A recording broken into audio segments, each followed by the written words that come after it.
चलिए सुनते हैं आज एक लौकिक बात। पर उससे पहले चैनल सब्सक्राइबर करिए, लाइक करिए और शेयर करिए। मित्रों, ज्योतिष के लिए 9825200108 पर फोन कर लीजिए। आपके सारे ग्रहों के विषय में हम आपको बताएंगे। चलिए आज बताते हैं परिवार का बंटवारा। परिवार बड़ा होता है तब बंटवारा हो ही जाता है। अगर परिवार सुखी हो तो बंटवारा करके भी सुखी रह सकता है।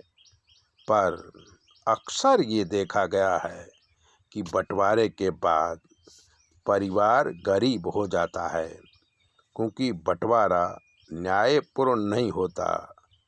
जैसे अमर शुक्ला बहुत धनवान थे।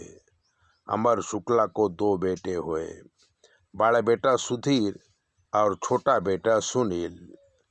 सुधीर पढ़ लिख कर शहर में व्यापार करने लगा। व्यापार की प्राथमिक संपत्ति वो अपने पिता अमर शुक्ला से लिया था। सुधीर को व्यापार में बहुत सफलता मिली। वो शहर में बड़ी संपत्ति का मालिक बना। शादी हो गई, बच्चे हो गए, बच्चे भी विदेश में पढ़ने लगे।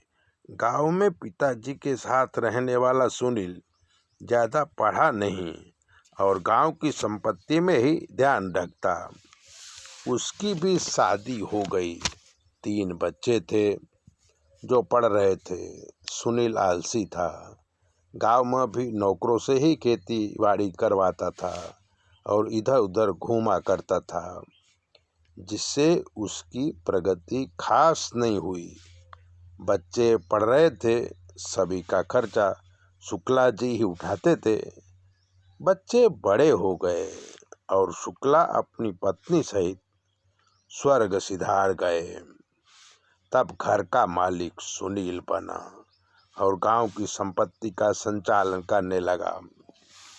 तभी शहर से सुधीर यानी बड़ा भाई आया और संपत्ति का बंटवारा हो गया, जो सुनील को ठीक नहीं लगा।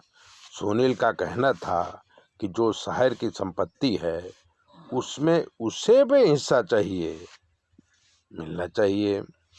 सुधीर यानी बड़ा भाई मना कर दिया। दोनों भाइयों की दुश्मनी हो गई। यहाँ तक कि शादी ब्याह में भी आना जाना बंद हो गया। बड़ा भाई बीमार पड़ा तो उसके बच्चों ने ज़्यादा ध्यान नहीं दिया। ठीक होते ही वो गांव आया और छोटे भाई को बुला के गांव की सारी संपत्ति उसे दे दिया। दोनों परिवारों में फिर से प्यार हो गया और संबंध आगे बढ़े। जहाँ तक हो सके गांव से शहर में आए लोग अगर सुखी हैं तो गांव की संपत्ति गांव वालों को दे देना चाहिए और गांव में कुछ न कुछ देते रहना चाहिए, जिससे पितृदोष नहीं लगता। शहर में रहने वाले की प्रगति जबरदस्त होती है, परिवार का प्रेम भी मिलता है। ऐसे ही बातें जानने के लिए चैनल को सब्सक्राइबर करिए, लाइक करिए और अगर आपके जीवन में कोई कष्ट है तो 9825200108 पर फोन करिए। हम आपको बताएंगे कि आपके जीवन में क्या कमी है और आपको क्या करना चाहिए। विधि निवारण भी हम कर देंगे। चैनल सब्सक्राइबर करें।